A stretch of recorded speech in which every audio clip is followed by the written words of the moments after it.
అశ్వత్థ వృక్షం శ్రీమన్నారాయణుని స్వరూపంగా కొలుస్తాము. అలాంటి అశ్వత్థ వృక్షంలో అలక్ష్మికి స్థానం ఎలా దక్కిందో తెలుసుకునే కథనం ఇది. సముద్ర మంథనంలో అమృతం, కల్పవృక్షం, కామధేనువు వంటి అనేక దివ్య సంపదలతో పాటు ఆ సంపదలను సమస్త సృష్టికి ప్రసాదించే శ్రీ మహాలక్ష్మి కూడా ఉద్భవించారు. లక్ష్మీదేవి కన్నా ముందుగా ఆమె సోదరి అలక్ష్మి జన్మించారు. దేవతలు లక్ష్మీదేవిని నారాయణునికి సమర్పించారు. అప్పుడు లక్ష్మీమాత నారాయణునితో ఈ విధంగా పలికారు: స్వామి, నాకన్నా పెద్దవారైన నా అక్క లక్ష్మి వివాహం కాకుండా నేను వివాహం చేసుకోవడం సముచితం కాదు. నాకు దక్కిన గౌరవ మర్యాదలు నా సోదరి అలక్ష్మికి కూడా చెందాలి. శ్రీదేవి అభిష్టాన్ని గౌరవించి శ్రీ మహావిష్ణువు ఉదాలక మహర్షిని పిలిపించారు. శ్రీహరి ఆదేశం మేరకు ఉదాలక మహర్షి అలక్ష్మిని వివాహం చేసుకుని తన ఆశ్రమానికి తీసుకొని వెళ్ళారు. ఆ ఆశ్రమం నిరంతరం వేద మంత్రాలతో ప్రధ్వనించేది. అక్కడ నిత్యం యాగాగ్ని ప్రకాశిస్తూ ఉండేది. ఆ ఆశ్రమంలో ఉన్నవారు అతిథులను దేవునితో సమానంగా పూజిస్తూ ఉండేవారు. హరిభక్తులకు భూలోక వైకుంఠంలా అనిపించిన ఆశ్రమం అలక్ష్మికి మాత్రం నరకప్రాయంగా కనిపించేది. అలక్ష్మి బాధపడుతూ ఉండడాన్ని చూసిన ఉదాలక మహర్షి ఆమె బాధకు కారణం ఏమిటని అడిగారు. అప్పుడు అలక్ష్మి ఆయనకు ఈ విధంగా జవాబు చెప్పారు: స్వామి, ఇక్కడ అంతా శాంతి మాత్రమే ఉంది. నేను ఈ ప్రశాంతతను భరించలేకపోతున్నాను. నాకు కలహాలు ఉన్న చోట మనుషులు గొడవలు పడుతూ మర్యాదకి మద్యానికి బానిసలై ధర్మాన్ని, మానవత్వాన్ని విసర్జించి మోసం, పశుహింస చేస్తూ అధర్మవర్తులుగా జీవించే ప్రాంతంలో మాత్రమే నేను నివసించగలను. దయచేసి నన్ను అటువంటి ప్రాంతానికి తీసుకెళ్ళండి. అలక్ష్మి మాటలకు ఉదాలక మహర్షి నిర్ఘాంతపోయారు. నారాయణుని ఆదేశాన్ని దాటి ఆమెను ఆశ్రమం విడిచి వెళ్ళమని చెప్పలేకపోయారు. అధర్మాన్ని కాంక్షించే ఆమెను ఆశ్రమంలో ఉంచి ఇతర ఆశ్రమవాసులకు ఇబ్బంది పెట్టడము ఆయనకు సముచితంగా అనిపించలేదు. అలాగే ఆమె కోరిన స్థలంలో తాను నివసించడము సాధ్యం కాని పని. దారితోచని పరిస్థితుల్లో అలక్ష్మిని వెంట తీసుకొని గమ్యం లేని దిశగా నడుస్తూ ఆశ్రమం నుంచి దూరంగా వెళ్ళిపోయారు. ఎంతో దూరం ప్రయాణం చేసిన తర్వాత వారికి ఒక అశ్వత్థ వృక్షం అంటే రావి చెట్టు కనిపించింది.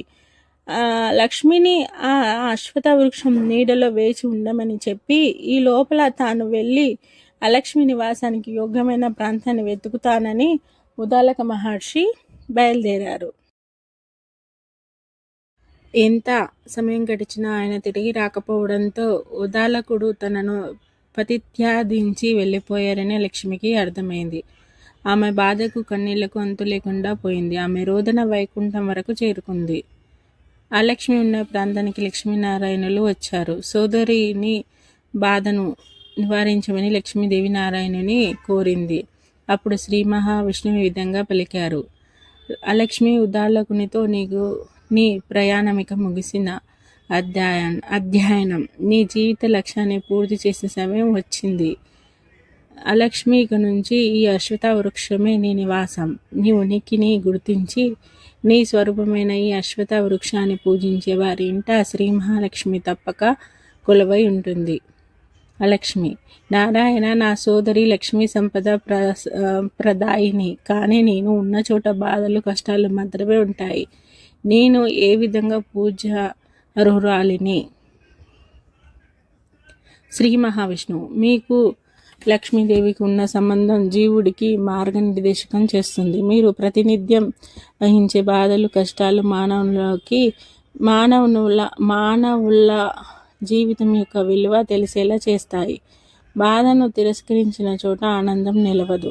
కష్టాలకు కృంగిపోకుండా వాటిని అవకాశాలుగా మలుచుకున్న వాళ్ళకి నిజమైన సంపద లభిస్తుంది.